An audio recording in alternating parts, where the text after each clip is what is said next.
ಆಚಿ ಮಸಾಲ. ಎಂತ ಅಡಿಗೆಯ ರುಚಿಯಾಗೋ ರಹಸ್ಯವು 20 ರೂಪಾಯಿ. ಇಡೀ ದೇಶಾದ್ಯಂತ ಮತದಾರರ ಹಕ್ಕನ್ನು ಕದ್ದು ಅಧಿಕಾರ ಹಿಡಿಬೇಕು ಅನ್ನುವಂಥ ಏಕೈಕ ಉದ್ದೇಶದಿಂದ BJPಯವರು ಕಳೆದ 2 ವರ್ಷಗಳಿಂದ SIR ಸ್ಪೆಷಲ್ ಇಂಟೆನ್ಸಿವ್ ರಿವಿಷನ್ ಅನ್ನುವಂಥ ತಗೊಂಬಂದು ಮತದಾರನ ತೆಗೆಯುವಂಥ ಕೆಲಸವನ್ನು ಮಾಡುವಂಥದ್ದಲ್ಲಿ ಒಂದಷ್ಟು 5-6 ರಾಜ್ಯಗಳ ಸಕ್ಸಸ್ ಆಗಿ ಅಧಿಕಾರ ಹಿಡಿದಿದೆ. ಆ ರುಚಿ ನೋಡಿ ಈಗ ಕರ್ನಾಟಕದಲ್ಲಿ ಎಕ್ಸ್ಪೆರಿಮೆಂಟ್ ಮಾಡುವಂಥ ಕೆಲಸವನ್ನು ಮಾಡಿದರೆ ಅದು ಸಕ್ಸಸ್ ಆಗುವಂಥ ಹಂತದಲ್ಲಿ ಇರುವಂಥದ್ದು ನಾವು ಕಾಣ್ತಾ ಇದ್ದೀವಿ. ನಾವು ಕಳೆದ 2 ತಿಂಗಳಿಂದ ನಿರಂತರವಾಗಿ ನಮ್ಮ ಸಿಟಿ ಅಧ್ಯಕ್ಷರು, ಜಿಲ್ಲಾ ಅಧ್ಯಕ್ಷರು, ನಾವು ಹಲವಾರು ಬಾರಿ ನಾವು ಪ್ರೆಸ್ ಮೀಟ್ ಮೂಲಕ ಎಚ್ಚರಿಕೆಯನ್ನು ಕೊಡುವಂಥ ಕೆಲಸವನ್ನು ನಮ್ಮ ಸರ್ಕಾರಕ್ಕೂ ಮಾಡೋದು, ಜನಸಾಮಾನ್ಯರಿಗೂ ಮಾಡೋದು. ನಿಮ್ಮ ಓಟ್ನ ಕಿತ್ತಾಕ್ತಾರೆ, ಹುಷಾರಾಗಿರಿ, ಹುಷಾರಾಗಿರಿ. ಜನಗಳ ಮಾತ್ರ 1% ಕೂಡ ಎಚ್ಚೆತ್ಕೊಳ್ಳೇ ಇಲ್ಲ. ಜನರಿಗೆ ಅರಿವೇ ಇಲ್ಲ. SIR ಯಾವಾಗ ನಡೀತು, ಏನು ನಡೀತದೆ, ಏನಾಗಿದೆ ಅನ್ನುವಂಥದ್ದೇ ಗೊತ್ತಿಲ್ಲ ಪಾಪ ಜನಗಳಿಗೆ. ಅವರು ವೋಟ್ ಹಾಕುವಂಥ ಸಂದರ್ಭದಲ್ಲಿ ಐಡೆಂಟಿ ಕಾರ್ಡ್ ತಗೊಂಡು ಬೂತ್ಗೆ ಹೋದಾಗ ಮಾತ್ರ ಅವ್ರಿಗೆ ಗೊತ್ತಾಗುತ್ತೆ. ಆಗ ಅವರು ಬಾಯಿ ಬಡ್ಕೊಳ್ಳುವಂಥ ಕೆಲಸವನ್ನು ಮಾಡ್ತಾರೆ ಅನ್ನುವಂಥದ್ದು ನನಗಾದರೂ ಅನಿಸುತ್ತೆ. ನಾವು ಹಿಂದೆಯಿಂದನೂ ಹೇಳ್ತಾ ಇದ್ದೀವಿ ನಿರಂತರವಾಗಿ 100ಕ್ಕೂ 100ರಷ್ಟು ಇವರು SIR ಮೂಲಕ ಕರ್ನಾಟಕದಲ್ಲಿ ಸುಮಾರು 1 ಕೋಟಿ ಮತದಾರನ ತೆಗಿತಾರೆ ಅಂತ ಹೇಳ್ಕೊಂಬಂದಿದ್ದೋ ನಾವು. ಅದರ ಪ್ರಕಾರ 1 ಕೋಟಿ ಅಲ್ಲ, 1,08,00,000 ಮತದಾರನ ASDDO ಅನ್ನುವಂಥ ಹಡಿನಲ್ಲಿ ಇಟ್ಟಿದ್ದಾರೆ. ಅದು ತೆಗೆದಾಯ್ತು ಅವ್ರನ್ನ. 44,67,000 ಮತದಾರರನ್ನ ನೆಕ್ಸ್ಟು ಲಾಜಿಕಲ್ ಡಿಸ್ಕ್ರಿಪಿಯನ್ಸಿಯಲ್ಲಿ ಇಟ್ಟಿದ್ದಾರೆ. 44.64 ಲಕ್ಷ 44,64,000 ಮತದಾರರಿಗೆ ಈಗ ನೋಟಿಸ್ ಕೊಡುವಂಥ ಕೆಲಸವನ್ನು ಮಾಡ್ತಾ ಇದ್ದಾರೆ. ಅದರಲ್ಲಿ 28 ಲಕ್ಷ ಮತದಾರರು, 44.64ರಲ್ಲಿ 28 ಲಕ್ಷ ಮತದಾರರು ಅನ್ಮ್ಯಾಪ್ ಆಗಿದೆ. ಮ್ಯಾಪಿಂಗ್ ಆಗಿಲ್ಲ ಅವ್ರಿಗೆ, ಅನ್ಮ್ಯಾಪ್ಡ್ ಆಗಿರುವಂಥದ್ದು. ನಾನು ಒಂದು 4-5 ಪ್ರಶ್ನೆಗಳನ್ನು ನೇರವಾಗಿ ಎಲೆಕ್ಷನ್ ಕಮಿಷನ್ಗೆ ಕೇಳುವಂಥದ್ದಕ್ಕೆ ಇಚ್ಛೆ ಪಡ್ತೀನಿ. ಬಟ್ ಎಲೆಕ್ಷನ್ ಕಮಿಷನು ನಮ್ಮ ಮಾತನ್ನು ಕೇಳಿಸ್ಕೊಳ್ಳುವಂಥ ಪರಿಸ್ಥಿತಿಲಿ ಇಲ್ಲ.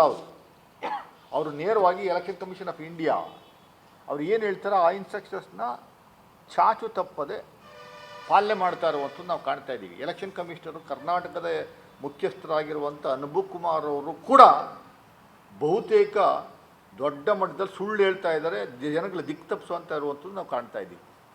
ಸ್ಪಷ್ಟತೆ ಇಲ್ಲ. ಅವರು ಏನಾದರೂ ಪ್ರಶ್ನೆಗಳನ್ನ ಕೇಳುವಂಥದ್ದಕ್ಕೆ ಆಸ್ಪದನೆ ಕೊಡದೇ ರೀತಿಯಲ್ಲಿ ಅವರು ಆ ವ್ಯವಸ್ಥೆಯನ್ನು ನಿರ್ಮಾಣ ಮಾಡಿಕೊಳ್ಳುವಂಥ ಕೆಲಸವನ್ನು ಮಾಡ್ತಾ ಇರುವಂಥದ್ದು ನಾವು ಕಾಣ್ತಾ ಇದ್ದೀವಿ. ನಾವು ಬಿಗಿನಿಂಗಿಂದನೂ ಹೇಳ್ತಾ ಇದ್ದೀವಿ, ಸ್ವಾಮಿ ಮ್ಯಾಪಿಂಗು ಯಾಕೆ ಮಾಡ್ತಾ ಇದ್ದೀರಿ, ಮ್ಯಾಪಿಂಗ್ ಅಕಸ್ಮಾತ್ ಮಿಸ್ ಆಗೋದ್ರೆ ಅವರಿಗೆ ಅವಕಾಶ ಸಿಗುತ್ತಾ ಇಲ್ವಾ ಅಂತ ಬಿಗಿನಿಂಗಿಂದನೂ ಕೇಳ್ತಾ ಇದ್ದೀವಿ. ಮ್ಯಾಪಿಂಗ್ ಬಗ್ಗೆ ನೀವು ತಲೆ ಕೆಡಿಸ್ಕೊಂಬೇಡಿ, ನಮ್ಮ ಕನ್ವೀನಿಯೆಂಟ್ಗೋಸ್ಕರ ಅದು ಮ್ಯಾಪಿಂಗ್ ಮಾಡುವಂಥ. ಮ್ಯಾಪಿಂಗ್ ಅಂದರೆ ಏನು? 2002ನೇ ಇಸ್ವಿನಲ್ಲಿ ನನ್ನ ಮತದಾನ ಎಲ್ಲಿದೆ, ಮತದಾನದ ಹಕ್ಕು ಎಲ್ಲಿದೆ, ನನ್ನ ಮತದಾರ ಪಟ್ಟಿ ಎಲ್ಲಿದೆ, ಅದು 2025ರ ಮತದಾರ ಪಟ್ಟಿಗೂ ಹೊಂದಾಣಿಕೆ ಆಗಬೇಕು.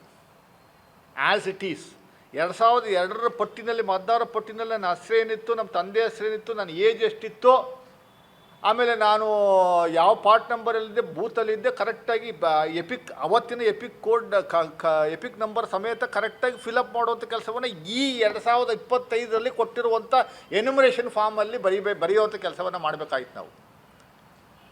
ಅದನ್ನು ಮ್ಯಾಪಿಂಗ್ ಅಂತ ಒಂದು ಹೊಸದಾಗಿ ಇವರು ಟೆಕ್ನಾಲಜಿನ ಕಂಡಿಡ್ಕೊಂಡು ಮತದಾರನ ತೆಗೆಯುವಂಥದಕ್ಕೆ ಒಂದು ಭಾಳ ಸ್ಪಷ್ಟವಾದಂಥ ಉದಾಹರಣೆಗಳನ್ನು ಮಾಡ್ಕೊಂಡಿದ್ರು. ನಾವು ನಮಗೆ ಎಚ್ಚರಿಕೆ ವಹಿಸಿದೋ. ನಾವು ಕಾಂಗ್ರೆಸ್ ಪಕ್ಷದಿಂದ ಸಾಕಷ್ಟು ಎಚ್ಚರಿಕೆ ವಹಿಸಿ ನಮ್ಮ BLOಗಳಿಗೆ ಟ್ರೈನಿಂಗ್ ಕೊಟ್ಟು, BLOಗಳು ನಮ್ಮ ವ್ಯಾಪ್ತಿನಲ್ಲಿ ಬರೋಲ್ಲ, ಬೂತ್ ಲೆವೆಲ್ ಆಫೀಸರ್ಸ್ಗಳಂತ ಅವರು ಸರ್ಕಾರದ ಹಡಿನಲ್ಲಿರುವಂಥವ್ರು, ಅವರೆಲ್ಲ ರಾಜ್ಯ ಸರ್ಕಾರದ ಅಧಿಕಾರಿಗಳಾಗಿದ್ರೂ ಅವ್ರನ್ನ ಡೆಪ್ಯುಟೇಷನ್ ಕೊಡುವಂಥ ಕೆಲಸವನ್ನು ಎಲೆಕ್ಷನ್ ಕಮಿಷನ್ಗೆ ನಾವು ಡೆಪ್ಯುಟೇಷನ್ ಕೊಟ್ಬಿಟ್ಟಿದ್ದೀವಿ. ನಮ್ಮ ಮಾತು ಕೇಳುವಂಥ ಪರಿಸ್ಥಿತಿ ಇಲ್ಲ.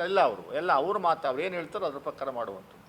ಅವ್ರಿಗೊಂದು ಆ್ಯಪ್ ಕೊಟ್ಟಿರ್ತಾರೆ. ಆ್ಯಪ್ ಬೇಸಿಸ್ ಮೇಲೆ ಮನೆಗೆ ಹೋಗಿ ಪ್ರತಿಯೊಬ್ಬರದ್ದು 2002ರಲ್ಲೇ ಇದೆಯಾ ಇಲ್ವಾ, ಇಲ್ಲದೇ ಇದ್ರೆ ಏನು ಮಾಡಬೇಕು ಅನ್ನೋದ್ರ ಬಗ್ಗೆ ಸಂಪೂರ್ಣವಾಗಿ ಅವರ ಮಾಹಿತಿಯನ್ನು ತಗೊಂಡು ಕಂಪ್ಯೂಟ್ರಲ್ಲಿ ಇಲ್ಲ ಅವ್ರ ಮೊಬೈಲಲ್ಲಿ ಫೀಡ್ ಮಾಡುವಂಥ ಕೆಲಸವನ್ನು ಅವರು ಮಾಡಬೇಕಾಗಿತ್ತು. ಏನು ಮಾಡಿದ್ದಾರೆ ಅವರು? 2028 ಜೂನ್ 28 ಜೂನಲ್ಲಿ ಶುರುವಾಯಿತು. 29 ಜುಲೈವರೆಗೂ ಟೈಮ್ ಕೊಟ್ಟಿದ್ರು ಅವರು. ಯಾವುದನ್ನ SIR ಪ್ರಕ್ರಿಯೆಗೆ 20ನೇ ತಾರೀಕು ಜುಲೈವರೆಗೂ ಪೋಸ್ಟ್ಪೋನ್ ಯಾವ ಕಾರಣಕ್ಕೂ ಮತ್ತೆ ನಾವು ಡೇಟ್ ಕೊಡಲ್ಲ, ಒಂದೇ ತಿಂಗಳು ಅಷ್ಟೇ, ಅಷ್ಟರೊಳಗಡೆ ನೀವೆಲ್ಲ ಫಿಲಪ್ ಮಾಡ್ಕೊಬೇಕು. ಎಲ್ಲ BLOಗಳು ನಿಮ್ಗೇನು ಒಂದೊಂದು ಬೂತಲ್ಲಿ ಇಷ್ಟಿಷ್ಟು ಅಂತ ಕೊಟ್ಟಿದ್ದೀವಿ ಎನಮರೇಷನ್ ಫಾರ್ಮ್ನ, ಅಷ್ಟೂ ಅವ್ರ ಹತ್ರ ಫಿಲಪ್ ಮಾಡಿಸಿ ತಗೊಂಬಂದು ಫೀಡ್ ಮಾಡಬೇಕು ಅಂತ ನೇರವಾದ ಡೈರೆಕ್ಷನ್ಸ್, ಸ್ಟ್ರಿಕ್ಟ್ ಡೈರೆಕ್ಷನ್ಸ್ ಇತ್ತು. ನೀವು ಮಾಡಲಿಲ್ಲ ಅಂದರೆ ನಿಮ್ಮ ಮೇಲೆ ಆ್ಯಕ್ಷನ್ ತಗೋತೀವಿ ಅನ್ನುವಂಥದ್ದು ಅವರಿಗೆ ಬೆದರಿಕೆ ಹೊರಡುವಂಥ ಕೆಲಸವನ್ನು ಮಾಡಿದರು. 20ನೇ ತಾರೀಕುವರೆಗೂ BLOಗಳೇನು ಮಾಡಿದ್ರು, ಎಲ್ಲ ಮನೆಗಳಿಗೆ ಹೋದರು, ಯಾರ್ಯಾರು ಸಿಗಲಿಲ್ಲ, ಎಲ್ಲೆಲ್ಲಿ ಹೋಗೋಕ್ಕಾಗಲಿಲ್ಲ, ಅವ್ರನ್ನೆಲ್ಲರನ್ನು ಆಬ್ಸೆಂಟ್ ಅಂತ ಒಂದು ಪಟ್ಟಿನಲ್ಲಿ ಸೇರ್ಪಡೆ ಮಾಡ್ಕೊಂಬಿಟ್ರು. ಬೇಗ ಮಾಡಬೇಕು ಅಂತ. ಇನ್ನು 10 ದಿವಸ ಇರಬೇಕಾದ್ರೆ ಇನ್ನೂ 10 ದಿವಸ ಎಕ್ಸ್ಟೆನ್ಷನ್ ಕೊಟ್ಟರು. ಜುಲೈ 8ವರೆಗೂ, ಆಗಸ್ಟ್ 8ವರೆಗೂ ಕೊಟ್ಟರು. ಆಮೇಲೆ ತಿರ್ಗಾ ಆಗಸ್ಟ್ 17ವರೆಗೂ ಕೊಟ್ಟರು. ಮುಂಚೆನೇ 20 ದಿವಸ ಎಕ್ಸ್ಟ್ರಾ ಕೊಟ್ಟಿದ್ದಿದ್ರೆ BLOಗಳು ನಿರಂತರವಾಗಿ ನಿಧಾನವಾಗಿ ಕೆಲಸ ಮಾಡುವಂಥದ್ದಕ್ಕೆ ಅವಕಾಶ ಇರ್ತಿತ್ತು. ಕೊಡಲೇ ಇಲ್ಲ. 10 ದಿವಸ ಕೊನೆಯಲ್ಲಿ ಕೊಟ್ಟರು. ಅದೇನು ಪ್ರಯೋಜನಕ್ಕೆ ಬರಲಿಲ್ಲ. ಅಷ್ಟೊತ್ತಿಗಾಗಲೇ ಅವರು BLOಗಳು ಖಾಲಿ ಫಾರ್ಮ್ನೇ ಆಬ್ಸೆಂಟ್, ಡೆತ್ತು, ಶಿಫ್ಟು ಆ ಕ್ಯಾಟಗರಿನಲ್ಲಿ ಸೇರಿಸುವಂಥ ಕೆಲಸವನ್ನು ಮಾಡಿಬಿಟ್ರು. ಇವರು ಎಲೆಕ್ಷನ್ ಕಮಿಷನರು ಕೊಟ್ಟಿರುವಂಥ ಮಾಹಿತಿ ಪ್ರಕಾರ ಆಬ್ಸೆಂಟು 15.17 ಲಕ್ಷ.